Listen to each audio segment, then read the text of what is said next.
기도드리겠습니다. 안녕하십니까? 안녕하세요. 명절은 명절인가 봅니다. 보기 어려운 제 얼굴을 보시고 상심하지 않으셨으면 좋겠습니다. 어떻게 다른 성도님들 많이 수요집회 참석하시는 형제자매님들 아마 고향 방문하시고 또 가족들과 함께 시간을 보내시는 것 같습니다.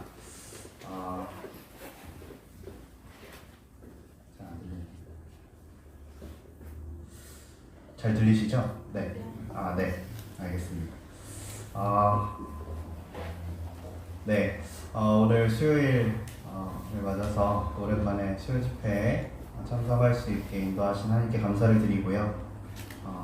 말씀 몇 구절 나누고 들어가도록 하겠습니다. 본문 말씀 고린도 후서 5장 14절에서 21절 말씀입니다. 고린도 후서 5장 14절에서 21절 말씀입니다. 조금 길지만 함께 읽고 나서 교제하도록 하겠습니다.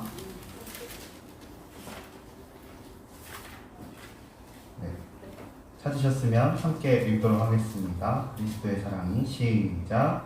그리스도의 사랑이 우리를 강권하시는도다. 우리가 생각하건대 한 사람이 모든 사람을 대신하여 죽었은즉 모든 사람이 죽은 것이라. 그가 모든 사람을 대신하여 죽으심은 살아있는 자들로 하여금 다시는 그들 자신을 위하여 살지 않고 오직 그들을 대신하여 죽었다가 다시 살아나신 이를 위하여 살게 하려 함이라. 그러므로 우리가 이제부터는 어떤 사람도 육신을 따라 알지 아니하노라. 비록 우리가 그리스도도 육신을 따라 알았으나 이제부터는 그같이 알지 아니하노라. 그런즉 누구든지 그리스도 안에 있으면 새로운 피조물이라. 이전 것은 지나갔으니 보라 새 것이 되었도다. 모든 것이 하나님께로서 났으며 그가 그리스도로 말미암아 우리를 자기와 화목하게 하시고 또 우리에게 화목하게 하는 직분을 주셨으니 곧 하나님께서 그리스도 안에 계시사 세상을 자기와 화목하게 하시며 그들의 죄를 그들에게 돌리지 아니하시고 화목하게 하는 말씀을 우리에게 부탁하셨느니라. 그러므로 우리가 그리스도를 대신하여 사신이 되어 하나님이 우리를 통하여 너희를 권면하시는 것 같이 그리스도를 대신하여 간청하노니 너희는 하나님과 화목하라. 하나님이 죄를 알지도 못하신 이를 우리를 대신하여 죄로 삼으신 것은 우리로 하여금 그 안에서 하나님의 의가 되게 하려 하십니다. 네, 말씀이 길지만 말씀을 읽는 모든 분들에게 읽으시면서 와닿는 것들이 다 조금씩 다르실 것 같아서 함께 읽으시면서 또 유익을 보내드렸습니다. 본문 말씀은 바울 사도께서 고린도 교회에 보내시는 공식적인 두 번째 편지의 내용입니다. 이 내용을 보시면서 물론 앞의 내용도 이 본문과 이제 맞닿아 있는 내용이라서 나누면 좋겠지만 시간 관계상 그럴 수는 없을 것 같고요. 14절부터 21절까지의 말씀을 통해서 교훈을 얻도록 하겠습니다. 먼저 14절 말씀에 보시면 제일 처음 나오는 단어는 그리스도의 사랑이라는 단어입니다. 여기에 바울 사도가 그리스도의 사랑에 대해서 물론 다른 서신서나 또 복음서나 또 일반 서신서들에 기록된 여러 사랑의 모습들이 있지만 여기 바울 사도께서 고린도후서 말씀에 그리고 5장 본문에 그리스도의 사랑을 소개하신 그 장면의 대표적인 모습은 모든 사람을 대신하여 죽으신 사랑에 대해서 말씀하고 계십니다. 이걸 한자어로 표현하자면 대속사역이다. 대신 부족하였다. 대신 속죄하였다. 그래서 모든 사람을 대신하여 죽으신 사랑에 대해서 본문에 표현이 되어 있습니다. 로마서 잠깐 여기 손을 넣어주시고 로마서 5장 18절에서 19절 말씀 잠깐 읽도록 하겠습니다. 이 부분은 제가 읽도록 하겠습니다. 5장 18절 19절입니다. 그런즉 한 범죄로 많은 사람이 정죄에 이른 것 같이 한 의로운 행위로 말미암아 많은 사람이 의롭다 하심을 받아 생명에 이르렀느니라. 한 사람이 순종하지 아니함으로 많은 사람이 죄인 된 것 같이 한 사람이 순종하심으로 많은 사람이 의인이 되리라. 이 말씀 5장 이 18절 19절에서도 이제 보시면 아시겠지만 한 사람으로 인해서 죄가 들어왔다. 아담으로 인해서 죄가 이 세상에 들어왔고 또 모든 사람이 죄를 범한 것, 죄인이 되었고 그렇지만 한 사람을 통해서 곧 하나님의 아들 예수 그리스도를 통해서 많은 사람이 의롭다 하심을 받아서 생명에 이르렀다. 킹제임스 성경에는 칭의의 생명을 얻었다라고 표현이 되어 있고요. 그래서 한 사람의 순종하지 아니함으로 많은 사람이 죄인 된 것 같이 한 사람이 순종함으로 많은 사람이 의인이 되었다.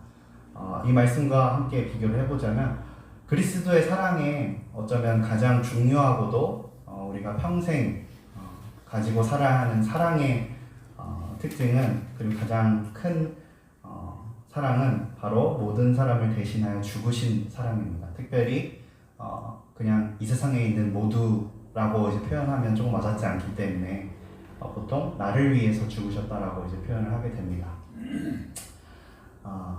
그리스도의 사랑에 대해서 항상 우리가 묵상을 해야 합니다. 그리고 사실 이 본문의 시작이 이렇게 되는 것과 또 제가 오늘 들고 나온 이유도 바로 이 그리스도의 사랑에서 모든 것이 시작되어야 한다라는 말씀을 드리고 싶습니다. 사랑에 대한 부분은 조금 뒤에 함께 나누도록 하고요. 그 뒤로 그리스도의 사랑이 다시 고린도후서 5장에 넘어오셔서 그리스도의 사랑이 우리를 강권하신다라는 표현이 나옵니다.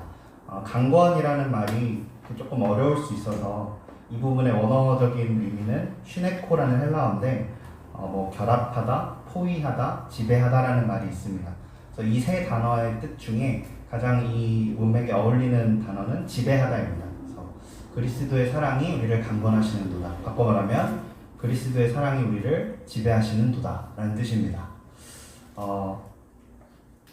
굉장히 흥미로운 부분 중에 하나는 모든 성도가 그리스도의 사랑을 알매도 불구하고 바울 사도는 고린도 교회 편지에 그리스도의 사랑이 강권하시는 일꾼들의 모습을 특별히 드러냈습니다.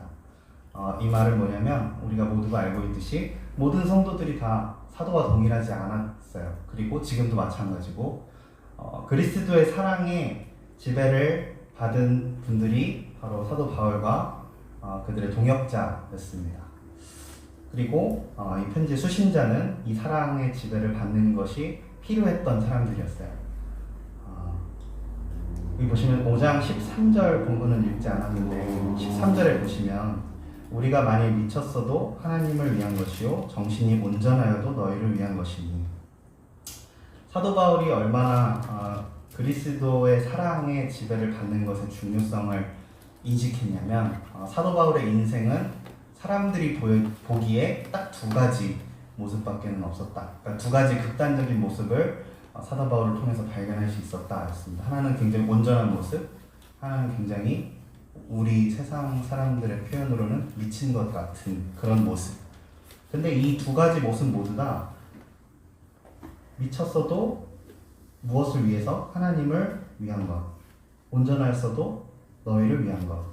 그러니까 바울 형제님의 이 고백은 바울 형제님의 모든 행동의 어떤 동기가 두 가지인 거예요. 하나님께 대한 열정 아니면 성도들의 어떤 축복을 향한 그런 열정. 이러한 두 가지 열정이 휩싸여 있었기 때문에 사도 바울 형제님의 삶의 모습이 그렇게 나타났던 것이고 사도 바울 형제님은 14절에서 이 자신의 모습의 근본적인 원인을 그리스도의 사랑이 지배했기 때문이다 라고 표현하시는 겁니다.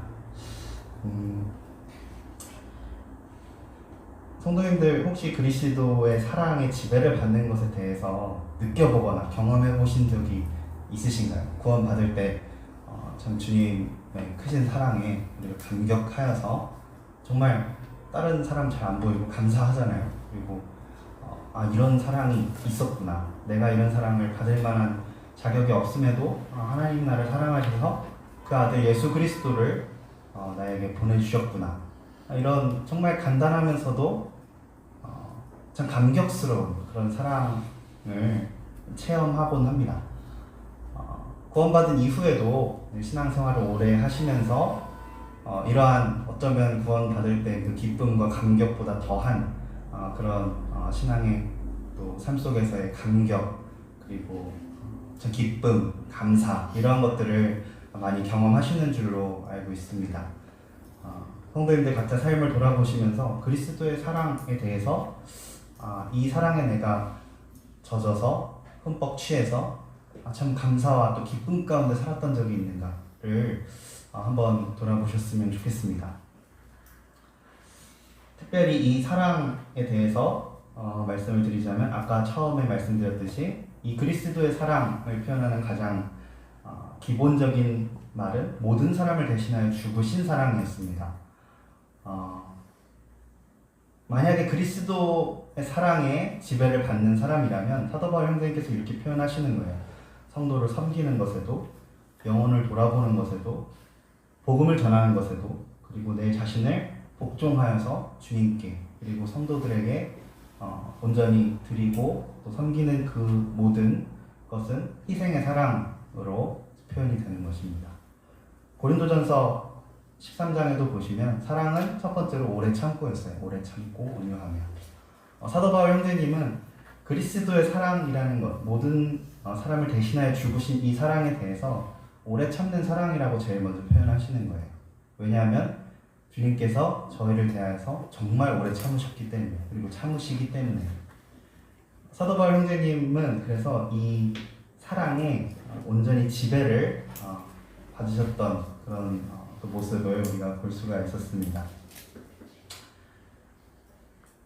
그래서 그 15절부터 보시면 이제 이 그리스도의 사랑으로 인해서 곧 모든 사람을 대신하여 죽으신 이 대속의 사랑, 이 그리스도의 죽음의 목적에 대해서 15절부터 이제 서술을 하고 있습니다.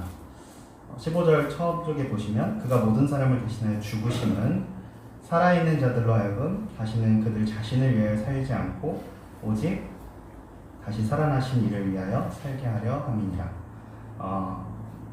네, 그리스도께서 우리를 사랑하신 것에 하나님은 사랑이시기 때문에 우리를 사랑하셨지만 이 사랑하신 것의 그 목적 중에 하나는 우리 사랑을 입은 성도들이 우리 자신을 위하여 살지 않고 오직 우리를 대신 하여 죽으신 그리고 살아나신 살게 하신 예수 그리스도를 위하여 살게 하기 위함이라고 분명하게 기록이 되어 있습니다.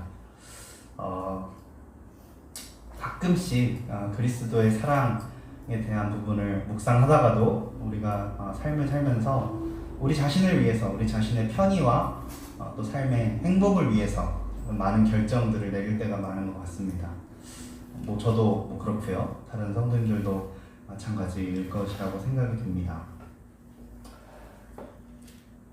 분명한 것은 주님께서 원하시는, 그러니까 사도 바울 형제님을 통해서 저에게 원하시는 것은 우리의 삶이 강제적인 것이 아니라 그리스도의 사랑에 지배된, 그러니까 기쁜 마음으로 자발적으로 예수 그리스도께 우리의 삶을 드리길 원하신다라는 분명한 사실을 우리가 확인을 할 수가 있습니다. 주석을 쓰신 형제님 중에 한 분의 말을 인용을 하자면 우리의 죽음을 대신 감당하셨을 때 그리스도께서는 우리를 영원히 그분과 같게 하기 위해서 무한한 사랑을 나타내 보이셨다. 우리를 그분과 같게 하는 것이 그분의 죽음의 진정한 목적이다 라는 말을 남기셨습니다. 저 아멘이 되어서 성도님들과 함께 공유했는데 우리를 그분과 같게 하는 것이 그분의 죽음의 진정한 목적이다. 그리스도의 죽음의 목적은 우리가 그리스도와 같아질 때까지 삶을 살아가는 것입니다. 그리고 이 삶을 통해서 무엇이 전해져야 되냐면 14절에 말씀드렸던 것처럼 그리스도의 사랑이 증거되어야 합니다.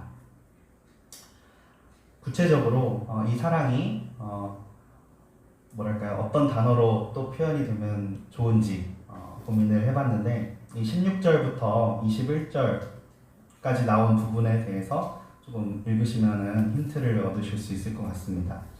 이 부분은 제가 뭐 제목을 붙이자면 새로운 관계, 또 새로운 창조라고 이름을 붙여봤는데 16절부터 이렇게 쭉 보시면은 그러므로 우리가 이제는 육신을 따라 알지 않고 우리가 주님도 육신을 따라 알았으나 이제부터는 그같이 알지 아니하노라 하면서 유명한 말씀이 나오죠. 새로운 피조물이 되었고 우리가 새 것이 되었다라는 말씀이 나오는데 이제부터 그러니까 그리스도의 사랑의 지배를 받은 이후부터 우리는 외모나 사람의 어떤 경력, 사회적 지위 혹은 국적 이런 것으로 사람을 판단하지 않고 어떤 성도는 무조건 주님의 피값으로 대속받은 피값으로 사신 그런 성도로 바라본다라는 것입니다. 심지어 사도 바울 형제님께서 여기 말씀하셨죠. 그리스도도 육신을 따라 알았으나 이제부터는 그같이 아니하니라. 주님조차도 사도 바울 형제님의 삶을 돌아보면 유대인으로서 유명한 학자의 밑에서 아주 참 뛰어난 그런 교육을 받았던 분이죠. 그분께서 연구하셨던 것은 놀랍게도 성경이었고 유대인이었고 메시아였어요. 그렇지만 성경 속에 나온 그 메시아를 육신대로 알았을 뿐이지 다메섹 도성으로 가는 길에 주님께서 나타내지 않으셨다면 계속 육신대로 그리스도를 알았을 것입니다. 그렇지만 바울 형제님께서는 핍박하러 가는 그 길에 예수님을 만났고 영접했고 더 이상 그분을 육신대로 알지 아니하고 온전한 하나님의 우편에 앉으신 주 예수 그리스도로 그분을 알고 영접했던 그런 모습을 볼 수가 있는데 마찬가지로 주님조차도 또 한 명의 사람이나 선생님이나 선지자로 아는 것이 아니라 나의 주님, 개인의 구주, 영광의 하나님으로 만나게 되는 것이죠. 우리가 그런 좀 많은 표현을 하는데 주님 하면서도 말씀을 참 순종하지 않는 경우가 많다. 주님이라면 주인인데 말씀에 왜 순종이 되지 않을까? 우리가 말씀을 보면서 기도하고 순종해야지 하면서도 뒤돌아서면 또 잊어먹잖아요. 예수님을 선생님으로 참 많이 우리가 삶에서 알고 있는 것 같아요. 그리스도를 육신으로 아는 사람들처럼 우리 성도들도 그렇게 살면 안 될 것 같다라는 그런 생각이 들었습니다. 17절에 보시면 되게 갓 구원받은 성도님들이 굉장히 많이 이렇게 보시면서 위안을 얻으시는 그런 구절이기도 한데요. 동일합니다. 누구든지 그리스도 안에 있으면 새로운 피조물이라. 그리스도 안에 있는 사람, 그러니까 이 부분은 분명하게 어떤 나의 행위나 나의 상태가 아니라 나의 신분을 의미하는 것입니다. 그래서 그리스도 안에 있으면 새로운 피조물이다. 당연한 고백이죠. 그렇지만 여기서 한 발 더 나아가서 그리스도인의 삶 안에 살게 될 때, 그러니까 그리스도 안에 있으면 새로운 피조물인 것처럼 그리스도 안에 있는 사람처럼 살아갈 때 우리의 삶 역시 또 행위 역시 이런 참 놀랍고 안전한 구원 안에 거하는 완전한 자처럼 이제 변화되어 갈 것을 기대할 수가 있습니다. 그래서 18절부터 21절에 보시면 작은 결론을 사도 바울 형제님께서 내시는데, 그렇기 때문에 우리가 하나님과 화목한 것이다 라는 말씀 구절이 나옵니다. 모든 것이 하나님께로서 났다. 18절 첫 부분인데요. 그리스도의 사랑이 우리를 강권하셨고 우리를 지배하셨고 이 모든 사랑을, 그러니까 모든 사람을 위해 대신 죽으신 그 사랑을 묵상할 때 결국 도달할 수 있는 유일한 결론은 이 사랑이 또 이 은혜가 하나님께로서 났다. 그리스도 역시 하나님에서 났다. 그리고 그리스도로 말미암아 우리를 자기와 화목하게 하시고 또 우리를 화목하게 하는 직분을 주셨다라고 고백할 수밖에 없을 것입니다. 정말 그러십니까? 이게 구원이라는 것을 죄 사함이라는 단어로 볼 수도 있겠지만 어떻게 보면 창조의 목적을 잃어버린 인간들이 다시 하나님과 화목하게 된 것을 구원받았다라고 표현할 수도 있을 것 같습니다. 하나님과 화목하게 되었다. 이것이 굉장히 큰 은혜라는 사실을 성도님들께서 삶 속에서 얼마나 느끼고 계신지 잘 모르겠습니다. 하나님께 나아갈 수 있는 사람이 되었다. 하나님께서 나에게 오셨다. 나에게 말씀하고 계시고 지금도 말씀하시고 앞으로도 내 삶이 마치는 그날까지 하나님께서 저희와 항상 함께 하시는 그 변하지 않는 약속이 우리에게 주어졌다라는 사실이 작은 사실이 아닙니다. 하나님과 화목하게 되었다. 하나님의 말씀을 통해서 우리가 양자의 영을 얻었고 하나님을 아버지라고 부를 수 있고 예수 그리스도를 주라 부를 수 있다라는 그 놀라운 사실이 우리의 삶 속에서 가장 중요한 사실이 되어야 될 것 같습니다.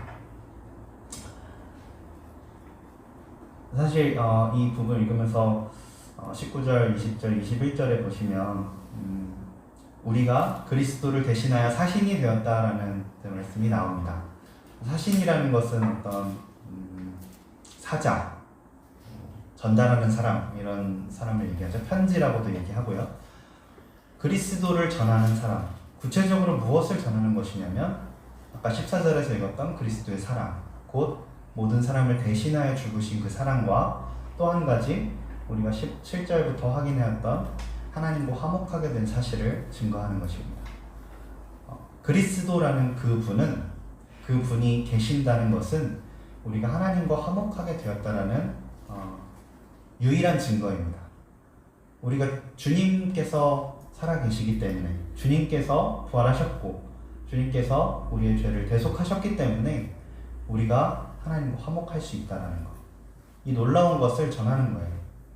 생각해 보시면 우리 삶 속에서 하나님과 화목하지 않은 모습이 다른 세상 사람들에게 과연 어떻게 보여질까, 이런 부분들을 제 자신을 돌아보면서 이렇게 좀 많은 반성과 또 회개를 하게 되었는데, 우리가 그리스도의 사신이잖아요. 사신인데 전혀 하나님과 상관없는 사람처럼 살고 있다면 그건 하나님에게서 온 사신이 아니죠. 그리스도의 사신이 아니라 그냥 내 자신을 증거하는 사람이 되는 겁니다. 내 자신이 믿는 것을 증거하는 것이고, 근데 그런 것이 아니라 우리는 그리스도를 증거해야 되는 것입니다. 그리스도의 사신이 되었다. 많은 이제 성도님들이 막히는 길을 뚫고 고향을 방문하시거나 혹은 가족들과 함께, 믿지 않는 가족들과 함께 시간을 보내실 줄로 압니다. 그리스도의 사신이 되었다라는 이 말씀을 깊이 기억하셨으면 좋겠습니다. 명절의 기간 동안 우리가 전하는 것이 무엇이고, 우리의 삶이 그 의미가 무엇이고, 목적이 무엇이고, 과연 우리가 새롭게 창조된, 새롭게 관계에 맺어진 그런 사람이라면 가만히 있어서는 안 되는 것입니다. 우리는 그리스도의 사신으로서 살아야 되고, 그리스도인으로서 살아갈 때 하나님과 화목한 삶을 살아야 하고, 하나님과의 화목하게 된 것을 증거해야 되는 것입니다. 그래서 사도 바울 형제님께서 5장을 마무리하시면서 하나님이 죄를 알지도 못하는 일을 우리를 대신하여 죄로 삼으신 것은 우리로 하여금 그 안에서 하나님의 의가 되게 하려 합니다. 우리 학생들이 로마서 말씀 공부를 시작을 했는데, 로마서에 가장 많이 나오는 단어가 믿음도 아니고 구원도 아니고 은혜도 아니고 의예요. 의. 그래서 로마서는 이신칭의가 주제죠. 믿음의 결국 구원 없는 그 놀라운 은혜. 이 하나님의 의가 되게 하려 합니다. 놀랍지 않습니까? 하나님의 의는 한 분 예수 그리스도밖에 없는데, 이 예수 그리스도 안에 있기 때문에 우리로 하나님의 의가 되게 하려 하신다. 참 겸손하지 않을 수 없고 감사하지 않을 수 없는 그런 말씀인 것 같습니다. 이제 정리를 하도록 하겠습니다.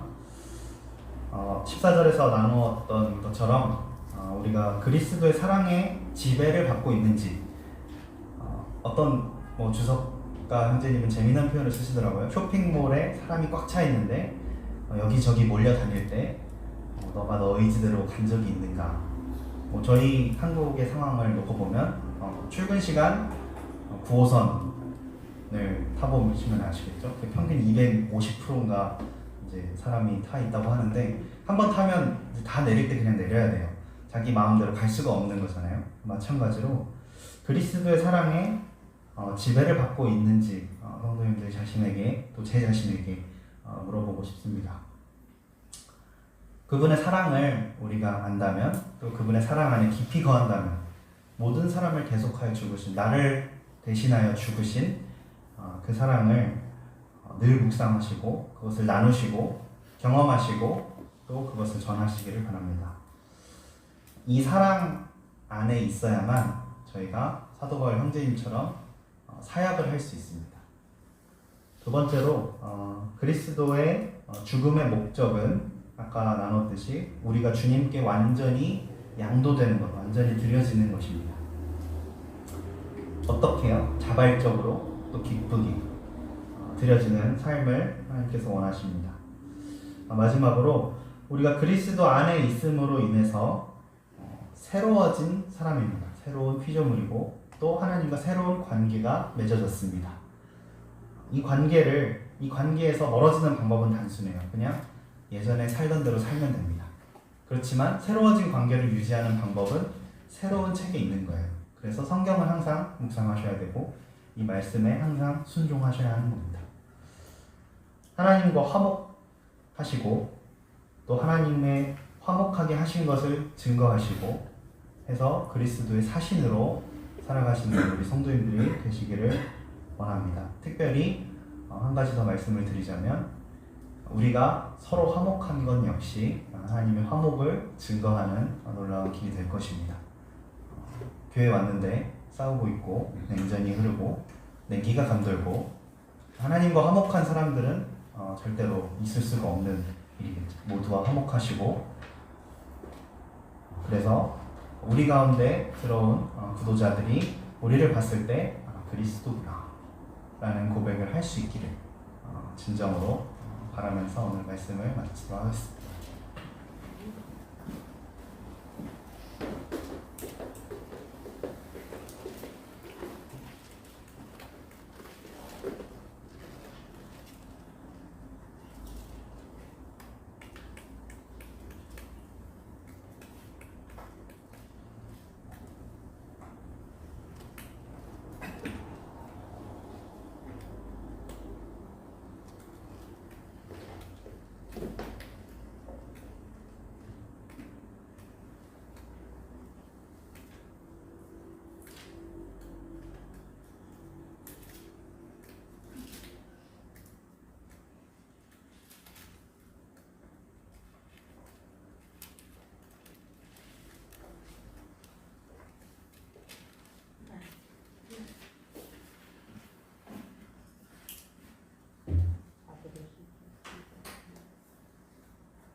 안녕하세요.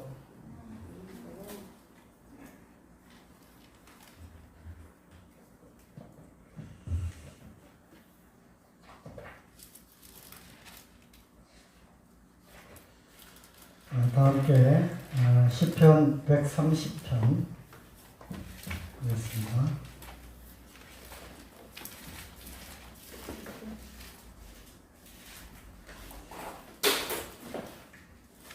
시편 130편 8절까지 있기 때문에 같이 한번 읽도록 하겠습니다.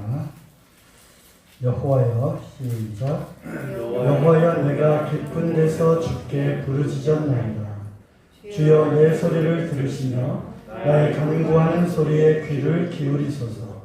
여호와여, 주께서 죄악을 경찰하실 텐데 주여 누가 서리이까? 그러나 사위와 심이 주께 있음은 주를 경외케 하심이니이다. 나하고 내 영혼이 여호와를 기다리며 내가 그 말씀을 바라는도다. 파수꾼이 아침을 기다린도다.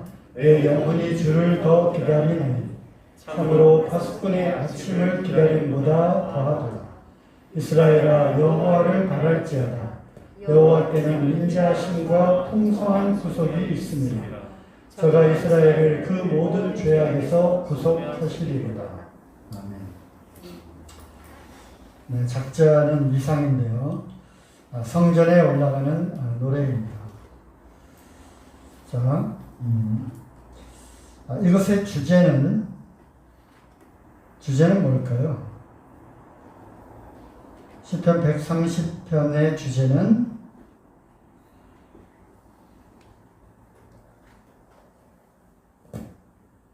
뭘까요? 네, 읽고도 잘 와닿지 않죠? 네. 저는 키워드 하나를 이렇게 잡았습니다. 그것은 바로 기다림입니다. 기다림. 이 시편의 작자는 개인적인 삶이든 아니면 이스라엘을 생각함으로 부르짖고 주님의 그 구원을 간절히 바라는 그러한 마음인지, 또는 우리가 개인적인 그런 삶에서 동일하게 적용을 할 수 있는 그런 부분이 될는지, 또는 이 나라, 이 대한민국에 처해 있는 그런 상황 속에서 우리가 동일하게 또 적용할 수 있는 부분인지, 우리가 어떻게 어떤 상황에 적용할 수 있는지는 모르겠지만 어찌됐든 처해 있는 상황은 매우 그 깊은 고뇌 가운데 있었다고 하는 것입니다. 그래서 깊은 데서 주께 부르짖었다고 되어 있고요. 그 다음에 그 부르짖음과 그곳에서 나를 또는 이 나라를 구원해 달라고 하는 그러한 간절함이 비유적으로 마치 파수꾼이 아침을 기다리는 것보다 내 영혼이 주님을 더 기다린다고 이렇게 표현이 되어 있습니다. 군대를 갔다 오신 분들은 아시겠지만, 안 가신 분들은 짐작하시겠지만, 군대를 가면은 보초를 씁니다. 밤에 잠을 이렇게 자고요. 그 다음에 교대로 1시간씩 또는 2시간씩 이렇게 보초 근무를 씁니다. 어떤 경우는 내무반 안에서 또는 실내에서 서기도 하고요. 또 어떤 경우는 막사 주변, 건물 주변을 또 이렇게 돌면서 보초를 씁니다. 그러면서 제일 바라는 것은 뭐죠? 시간이 빨리 가기만을 간절히 기다립니다. 한 바퀴 또벅또벅 갔다 오거나 또 건물 한 바퀴를 쭉 돌아오거나 해서 시계를 보면 많이 지난 것 같지만 불과 몇 분밖에 지나지 않았고, 언제 이 시간이 다 지나서 다시 새로운 교대자가 또 나타날 것인지를 기대하게 됩니다. 제가 영천에서 훈련을 받고 이제 최전방에 실습 소대장을 2달 동안 이렇게 한 적이 있습니다. 이때 우리가 이제 철책 근무를 하는 그 중대에 배치가 되었는데요. 거기서 TV나 이런 데서 보는 것처럼 철망이 있고, 그때가 또 한참 그 한겨울이었기 때문에 거기에 아주 밝은 조명이 이렇게 쭉 그 철책에 쭉 있고요. 철망 사이사이에 흰 돌이 박혀져 있고, 그다음에 눈이 내렸기 때문에 아주 멋있습니다. 하지만 멋은 낭만이고 얼마나 추운지 위에서부터 아래까지 입은 것을 다 세어보니까 30개가 넘어요. 장갑도 하나, 둘, 3개 이렇게 끼고, 양발도 하나, 둘, 셋, 그 다음에 부츠까지 해가지고 이런 것들을 다 이렇게 세어보면은 무려 30개를 끼어 입습니다. 그리고 이제 뭐 추워서 이렇게 이제 보초를 쓰게 되죠. 그러면서 교대 시간만 기다리게 되는 거죠. 참 실감이 납니다. 그리고 이제 동초라고 해가지고 밀어내기 근무를 또 했어요. 저희 중대가 또 통문을 관리를 했기 때문에, 통문은 밤에 이제 저녁 때 수색대원이 그 안으로 GP 안으로 들어가고 밤새 거기서 매복 근무하다가 새벽이 되면 이제 동이 트면 나오는 그 문을 또 저희 중대가 이렇게 관리를 하고 있었는데, 그 밀어내기식 그 보초를 써요. 그래서 20분마다 그 보충하는 그 거기를 이렇게 밀어내기를 해요. 그러니까 쉬프트를 하는 거죠. 쉬프트. 또 20분 후에 또 쉬프트 하고, 그다음에 이제 2시간을 이렇게 딱 돌면은 네오반에 딱 들어옵니다. 네오반에서 또 20분 동안 거기서 라면을, 뜨거운 라면을 그 끓여주는 또 병사가 있어요. 그래서 먹고 또 다시 투입해서 밤새 이제 보초를 쓰게 되는데, 어찌나 그 파수꾼의 그 아침을 기다리는, 그래서 언제나 이 동이 틀까, 저 멀리서 그 태양이 이제 해가 푸성하게 여명이 이렇게 이제 밝아옵니다. 그런데 그 여명에서 태양이 다 뜰 때까지 시간이 상당히 걸립니다. 그래서 참 파수꾼이 아침을 기다리는 이 심정을 우리 군대에서 또 보초 근무를 하거나 또는 군대에서 제대 날짜를 받아놓고 왜 이렇게 시간이 안 가는지, 또 그런 여러 가지 기다림 속에서 속히 그것이 오지 않는 그러한 상황을 경험한 분들은 다들 잘 알고 계실 겁니다. 어찌됐든 그러한 상황에서 부르짖습니다. 하나님께서 우리가 이렇게 처해 있는 그 상황이 필시 우연이 아니라 여기에 나와 있는 대로 우리가 죄 가운데 있음으로 인해서 하나님의 그 징계 가운데 머물러 있는데, 그 하나님께서 우리의 죄악을 감찰하고 알고 계시는데, 그것을 그럼에도 불구하고 하나님 앞에 설 자가 과연 누가 있겠느냐. 그래서 어느 누구도 우리가 그 상황에서 벗어날 수 있는 그러한 사람은 없다는 것입니다. 비록 이것이 국가적인 이스라엘이 처해 있는 상황이라 할지라도 이스라엘의 그 범죄한 것을 보게 될 때 그들이 어떻게 깨끗함을 얻어서 하나님 앞에 어떻게 설 수 있겠는가, 그런 상황을 벗어날 수 있는 그러한 거는 절대 있을 수 없다. 하지만 그래도 사유하신, 죄를 용서하시는 것이 하나님께 있기 때문에 그 하나님의 그 구원 7절 8절에 나오잖아요. 그럼에도 불구하고 여호와는 풍성한 구속을 하실 수 있는 분이기 때문에, 그리고 그 모든 죄악에서 구속하실 수 있는 분이기 때문에 그 가운데에서 우리를 건져주십시오. 그 은혜가 아니고서는 영원히 우리는 이 깊은 수렁 가운데 있을 수 없는 그러한 죄인임을, 또 그러한 죄악된 상황임을 알고 있습니다. 그러므로 그 깊은 수렁 가운데서 부르짖는 거예요.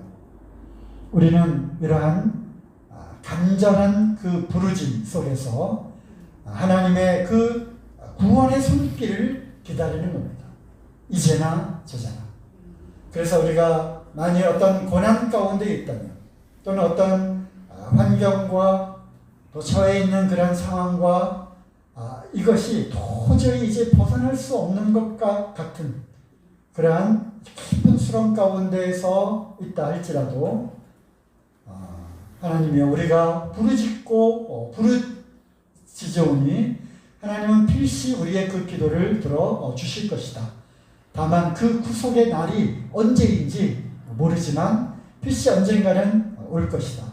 그러므로 우리가 기다린다는 것입니다. 그리고 그 기다림의 애절한 그 간절한 마음은 파수꾼이 그 아침을 기다리는 것보다 더한 그런 갈급함으로 기다린다고 하는 것입니다. 여기서 기다린다고, 오늘 주제는 기다린다라고 하는 이 단어가 히브리어죠. 구약이니까 카와라고 하는 단어랍니다. 카와. 이거는 영어로 하면은 wait, 기다리다, 기대하다. 영어로 또 look for 하면은 바라다. 그리고 호흡, 소망하다라고 하는 그러한 뜻이 카와라고 하는 히브리 단어에 있다고 합니다. 이 카와라고 하는 이 단어가 구약에 여러 곳에서 사용되고 있는데요. 우리가 이것을 몇 군데 찾아보면 우리가 그냥 기다림이라고 하는 이 단어에 그 어떤 영적인 의미를 조금 더 알 수 있지 않나 생각을 합니다. 자, 이사야서 하시겠습니다.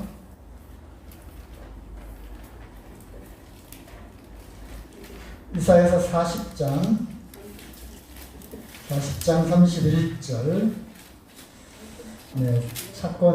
찾아보면 이 말씀 내가 잘 아는 말씀이다. 그렇습니다. 오직 여호와를 앙망하는 자는 새 힘을 얻으리니 독수리의 날개치며 올라감 같을 것이요 다른 박질하여도 곤비치 아니하겠고 걸어가도 피곤치 아니하리로다. 누가요? 오직 여호와를 앙망하는 자. 이 앙망이라고 하는 단어가 바로 아까 나온 그 카와라고 하는 히브리어 단어입니다. 진실한 믿음으로 기다리는 자는 새 힘을 얻어 계속해서 여호와를 섬기며 그의 구원을 기대한다라고 하는 것입니다. 하나님께서 약속한 모든 것이 실현되고 성취될 때가 올 것이다 라고 하는 그 믿음을 갖고 기다리는 것입니다. 그것이 바로 앙망하다라고 하는 이 카와라고 하는 단어 안에 들어가 있는 것입니다. 그러니까 무작정 기다리는 것이 아니라 분명한 하나님의 약속이 있다. 그 약속이 있기 때문에 우리는 그 확신을 갖고 기다린다는 것입니다. 기대한다는 것입니다. 그리고 그것이 바로 앙망입니다. 앙망.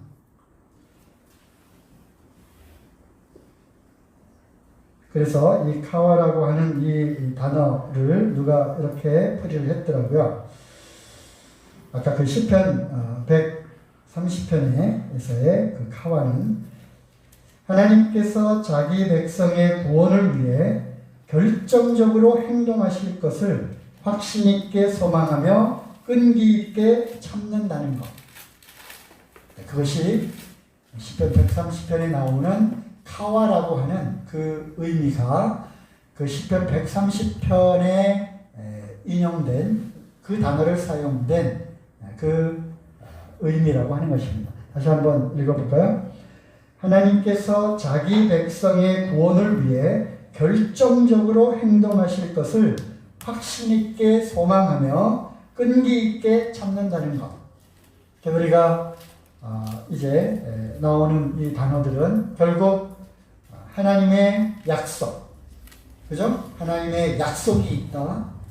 그리고 그것에 대한 우리의 믿음이 있다. 확신을 한다. 그렇기 때문에 인내하고 견딘다는 것입니다. 이것이 바로 기다림, 우리 단어로는 기다림이라고 하는 그냥 하나의 단어로 쓰여졌지만 카와라고 하는 그 단어 속에 함축되어 들어있는 그러한 내용들입니다. 지금 오늘날 우리 그리스도인들에게 필요한 그러한 내용이죠. 그죠? 언제 이 코로나 바이러스가 이제 물러날지 그것은 기약이 없습니다. 백신이 나온다고 이것이 없어질까요? 그렇지 않습니다. 어쩌면 이제 그렇다 할지라도 매년 우리가 독감 예방 주사를 맞고 또 독감 인플루엔자에 걸리고, 그죠? 독감 인플루엔자인가요? 그리고 한 것처럼 이제 코로나 바이러스와 같이 이렇게 살아가게 될지도 몰라요. 그러면서 경제는 굉장히 어려워지고 살림살이도 팍팍해지고 또 나라는 나라대로 굉장히 이상한 엉뚱한 방향으로 이렇게 가고, 그러면서 다시 과거로 회귀할 것 같지 않은, 돌아갈 것 같지 않은 그러한 분위기, 그러한 상황, 또 우리가 60년대, 70년대, 80년대를 거치며 비록 가난하고 없었을지라도 정말 뜨겁게 사랑하고 또 모여서 하나님을 예배드리고 또 없을지라도 정을 나누고 하는 그러한 인간적인 면을 포함해서 참 그러한 예전에 그리스도인의 이러한 삶으로 다시 돌아가기가 어려운 그런 상황이 될 수도 있을지 모르겠어요. 물론 그 자체가 깊은 어둠의 수렁 가운데로 들어가고 있는 상황이고 어쩌면 하나님의 그 심판과 또 징계 아래 우리가 들어가게 될지도 모르겠어요. 그럴 때 우리는 이제 부르짖게 되죠. 각자 처해 있는 그러한 상황에서, 환경에서 도대체 언제까지 우리가 이것을 견뎌야 하는지, 참 밤은 계속 어두워져 가고 아침이 올 것 같지 않은 그러한 상황, 도대체 어떤 희망이 있을까라고 하는 그러한 상황, 또 개인적으로나 또 가정적으로나 또 국가적으로나 비록 그럴지라도 그런 상황이 놓여 있게 될지라도 우리에게는 이 카와 이것이 있다는 것입니다. 무작정 기다림이 아니라 하나님의 신실하신 약속이 있기 때문에, 약속의 말씀이 있기 때문에, 그리고 우리는 그 말씀에 대한 확신, 즉 믿음이 있기 때문에, 그리고 이것이 비록 더딜지라도 우리는 인내함으로 기다리는 겁니다. 야고보서의 그 욥의 인내를 우리가 배웠잖아요. 그리고 이른 비와 늦은 비를 기다리는 농부처럼, 그래서 기다림은 인내를 하는 것입니다. 또 우리에게 하나님의 확실하신 그 약속을 또 믿는 것입니다.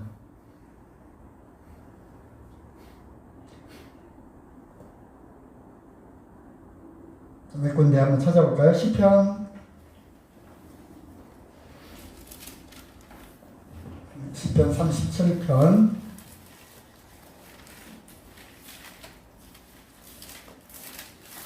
37편 9절 대저 행악하는 자는 끊어질 것이나 여호와를 기대하는 자는 땅을 차지하리로다. 거기에 기대하다라고 하는 그 단어가 바로 카와입니다. 시편 37편 아시죠? 행악자를 그 형통함을 보고 불평하지 말라라고 하는 그런 말씀 가운데 7절에 여호와 앞에 참 잠잠하고 참아 기다리라 바로 기다림에 대한 그런 말씀입니다. 그래서 이렇게 하는 자는 언젠가는 하나님께서 회복시키시고 복을 주실 것이다라고 하는 말씀입니다. 시편 27편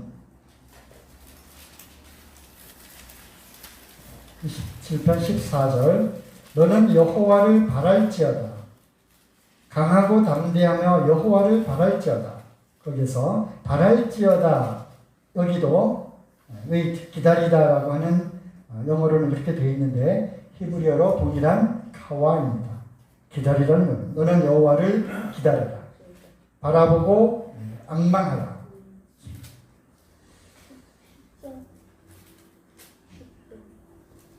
그리고 이사야서 49장 이사야 49장 23절에도 동일한 단어가 사용되었습니다. 23절 49장 23절 그 뒷부분에 보면 내가 나를 여호와인 줄 알리라. 나를 바라는 자는 수치를 당하지 아니하리라. 그래서 거기 나오는 바라는 이 단어도 동일한 단어라고 하는 것입니다.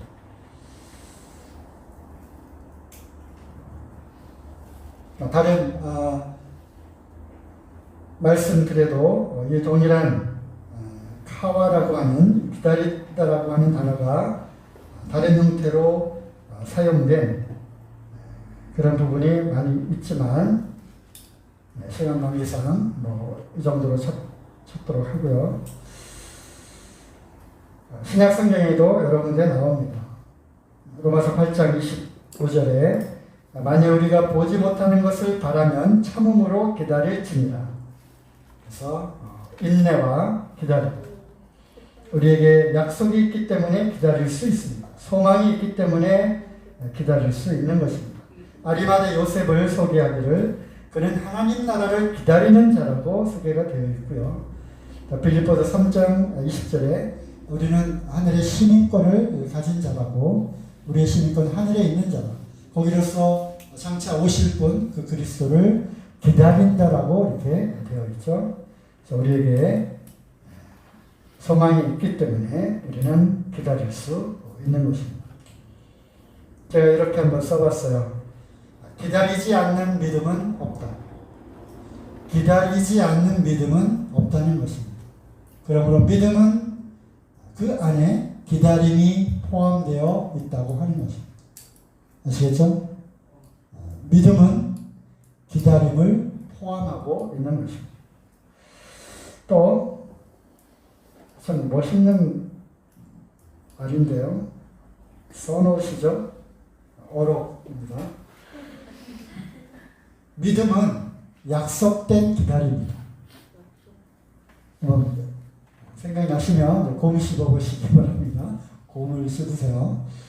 믿음은 약속된 기다림입니다. 하는 것입니다.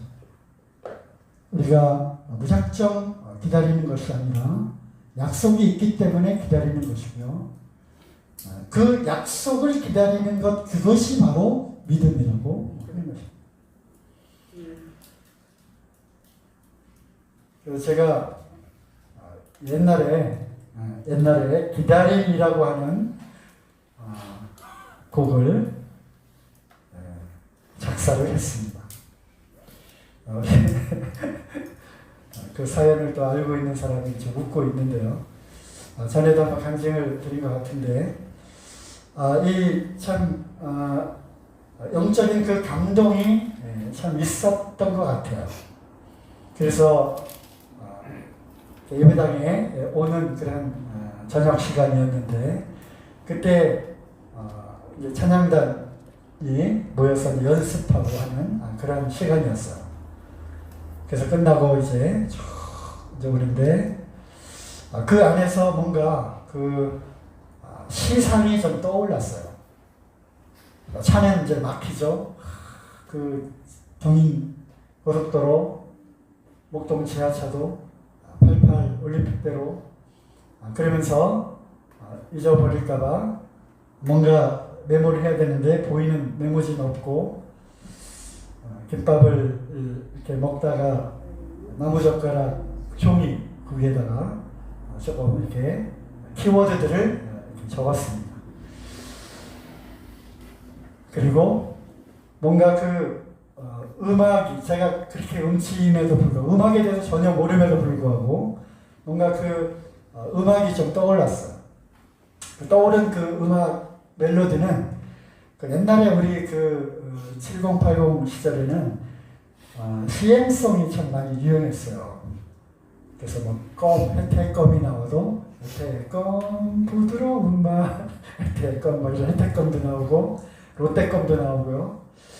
환타, 오란시 뭐 이런 것이 나오면 멋진 그런 CM송이 이렇게 있었는데, 그때 이제 생각났던 그 CM송이 뭐냐면 환타였어요. 환타인 거예요. 오란시.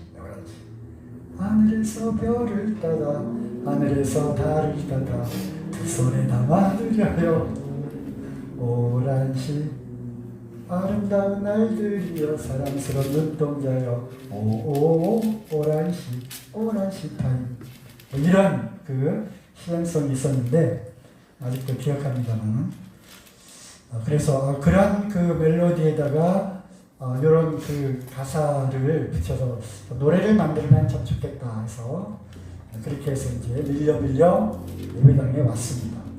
오자마자 잊어버릴까봐 빨리 와 음악을 하는 청년들에게 얘기를 했고, 흥얼흥얼거렸고, 기타를 가지고 코드를 드릉드릉 잡으면서 하면서 노래를 이렇게 만들어 주었습니다. 콩나물을 그렸습니다. 그래서 곡이 탄생을 했습니다. 저의 최초로, 처음이자 마지막으로 전석희 작사는 몇 군데 했었고요. 일부 작곡에서 나온 노래가 기다림이라고 하는 찬양곡을 만들었습니다.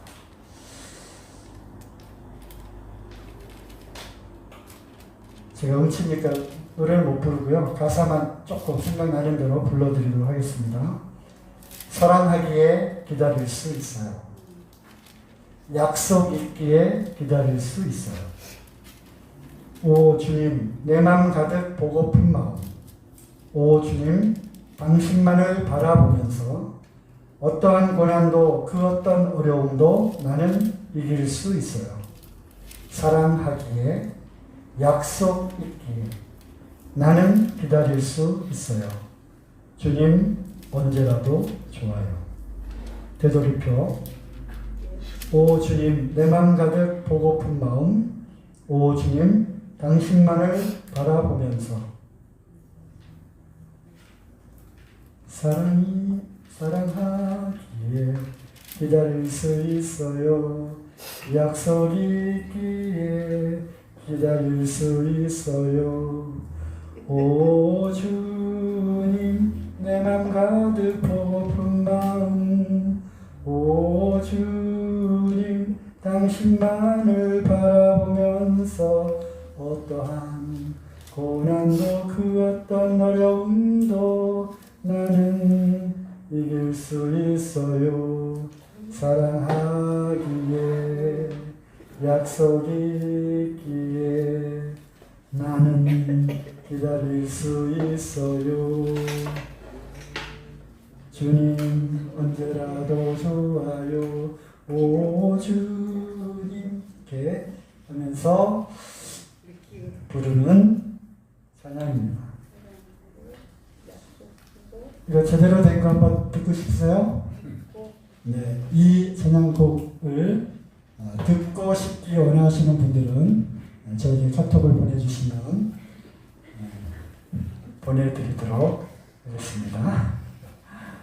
어쨌든 우리가 항상 좋은 때만 있을 수는 없습니다. 때로는 힘든 그러한 역경과 고난과 환난과 핍박과 또 때로는 전쟁과 기근과 연병과 이러한 이스라엘 역사 가운데 그들을 사랑하심으로 너무나 사랑하심으로 징계해서 돌아오기를 바라는 그런 하나님의 그 마음이 지금 이 나라 이 땅에 임하게 될지도 모르겠습니다. 개인적으로나 가정적으로나 또 교회적으로나 또는 이 국가적으로나 또 그리고 그러한 어려움이 참 언제 끝날지 모르는 그러한 길고 긴 깊은 수렁 가운데 있을 수도 있습니다. 그럴 때 우리는 참으로 하나님을 파와 기다리면서 부르짖으면서 우리는 기다리는 것입니다. 하지만 무작정 기다리는 것이 아니라 우리에게는 무엇이 있어요? 확실한 하나님의 약속이 있다고 하는 것입니다. 그리고 확실한 하나님의 말씀이 우리에게 주어져 있다고 하는 것입니다. 그렇기 때문에 우리는 그 약속을 믿는 것입니다.